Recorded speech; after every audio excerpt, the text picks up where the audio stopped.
I'm like this. They say breakfast and national cake. It go reach everybody. That time we presidential tribunal around Peter Obi Street, many APC people they laugh, the body they sweet them. E get one senator now, one APC senator wey court sack yesterday. He's court sack the guy. The guy just dey cry up and down. But the reply wey Rufai give am today, so the reply too sweet. It too body just dey sweet me since. I don't want to talk too much. When I watch the video, if it sweet you, still share am, make everybody see wetin dey sup. So the court has ruled, however, Senator Abbo is convinced that it's a witch hunt. Senator Abbo will say anything he wants to say. So at first, I'm taken aback why the story is everywhere, because, it's Senator Elisha Abbo. Really, when he says it's a witch hunt against him because of his stance on strategic national issues, I ask, is assaulting an attendant in a sex toy shop a strategic national issue where the court ruled that he should pay a fine of 50 million naira? He had to face a disciplinary committee. I remember that disciplinary committee because the wife of the incumbent president was part of that disciplinary committee. And you need to see how it was very rude to all the members of that disciplinary committee in the Senate, even insulting her. So is that addition to strategic national issue?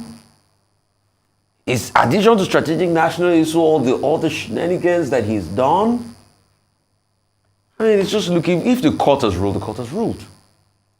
Oh, now you are blaming the judiciary, Mr. Abbo. But when the tribunal ruled in your favor, there was no qualms with it. And the tribunal has ruled. The court of appeal has ruled in this case. So just accept the decision. And like they say in the game of snake and the ladder, miss one turn. That's just it. You try again next time. You keep trying. There are people who have gone out of the Senate and they've come back. So why try to drag the Senate president into your dying boat and just cast names and you're saying, based on the source and the intelligence you got, is the Senate president trying to drag you down and bring you down? So I wonder what kind of politics. When the going was good, when it favored him, he didn't say any of those things. When he did something very heinous and he went scot-free, he didn't say any of these things. So that's why I'm still at sea as regards why this story is even taking national importance. Is it because the Elijah Abbo or the hitherto scandal is hard? Because there are other people that the court sacks and heavens do not fall. There are more ranking House of Rep members that the court sacked. The heavens do not fall. The Olumelu, was put out by the court. The heavens did not fall. So what we here talking? I yield the floor this one. I don't know what's it. But you can take over. When Senator Elisha Abbo was elected in 2019 as a senator representing Adamawa North, he was hailed as the youngest senator out of all the members of the Senate. And, in certain quarters, his emergence was celebrated as the father, this is a young man who has risen to this level. And there is an instructive message there that sometimes this thing is not about age. It's often about character. And there are persons who may well say that Senator Elisha Abbo, did not conduct himself in a distinguished manner, and that he did not make the best of the opportunity that the electorate in Adamawa North offered him. It may well be also that the people of Adamawa North may be happy that the judgment has gone in this manner.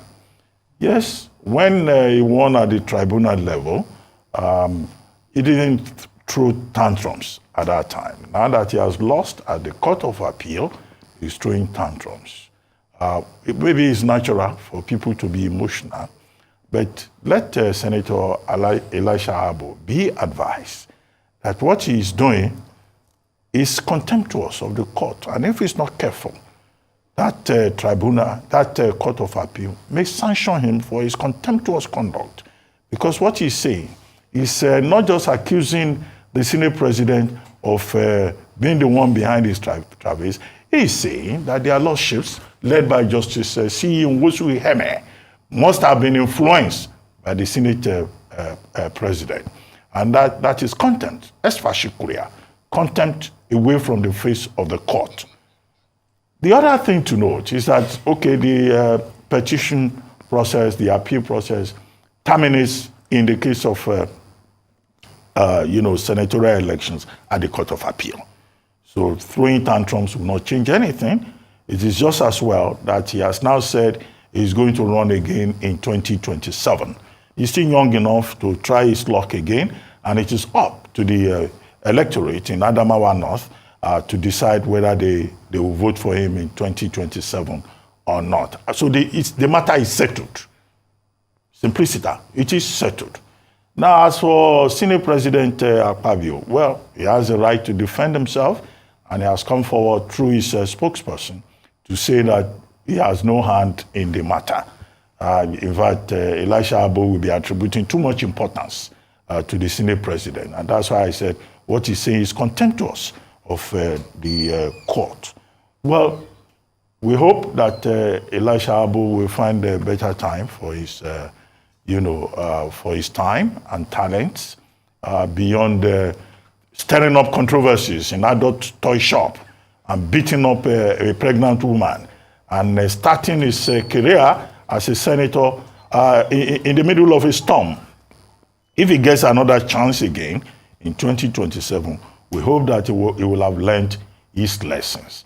As for the allegation that, 5 senators are to be removed and 4 more will be removed, well, that's speculative. I mean, he says he had it from a reliable source. What is that source? Look, Nigeria is very difficult now, so some people, they hear voices, even when those voices don't exist. He has not disclosed his reliable source. He's not a journalist. Maybe it would have been better off if he had disclosed that reliable source for the better education of the public.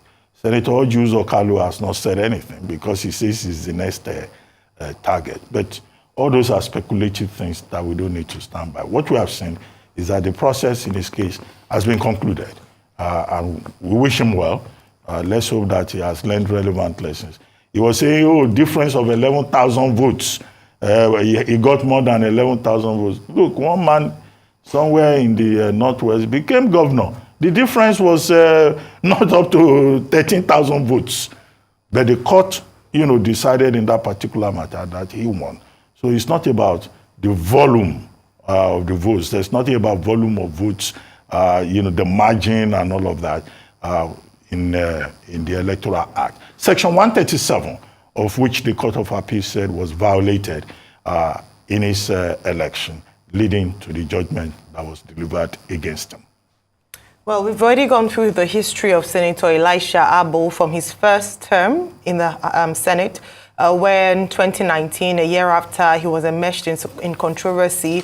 Thankfully, or good for him, was able to survive that controversy. By the way, I hope he's been able to pay the 50 million naira awarded to the plaintiff. But beyond that is that he was able to finish his tenure and then get re-elected. However, now he's been sacked at the appeal court. In the first leg of the appeal, the judge ruled in his favor, and now he's been sacked. However, what's interesting, or perhaps peculiar about this particular case has been identified, is the fact that he's now pointing fingers at a member of his own party, saying that he was complicit to the ruling in terms of him being sacked by the courts. And this is quite curious because Senator Akpabio and himself belong to the same party, the APC. And this particular judgment ruled in favor of Mr. Amos Yohana of the PDP. So it would be interesting to understand if perhaps Senator Akpabio would jeopardize the chances of his party member in favor of the opposition in order to settle a score. That's an interesting concept. So this allegation he's making is not only against Senator Akpabio, it's against the party itself. APC, a house divided against itself cannot stand.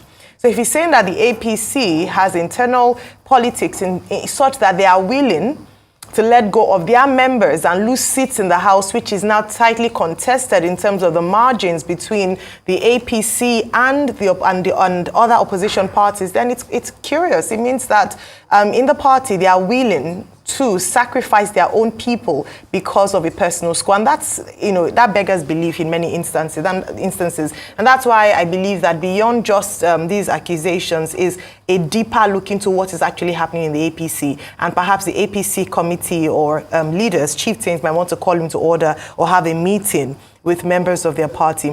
Beyond that, he also alleged that his stand against the Muslim ticket of the APC was another issue that was pitted against him. He said that because he had spoken out against this, he had supported Senator Abubakar Yari as Senate President in the stead of Senator Akpabio. These were reasons why.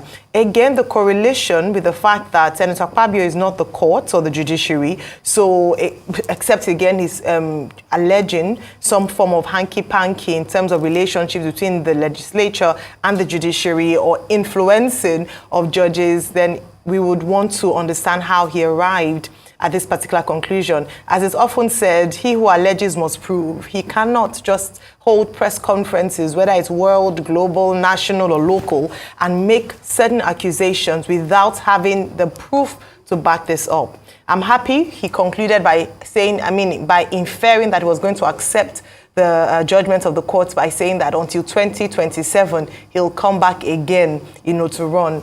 Perhaps the people will want him, perhaps the people would not, would be determined come 2027. Again, so many decisions across courts in the land in the coming days. We'll bring you reports of that and updates perhaps of seats upheld or seats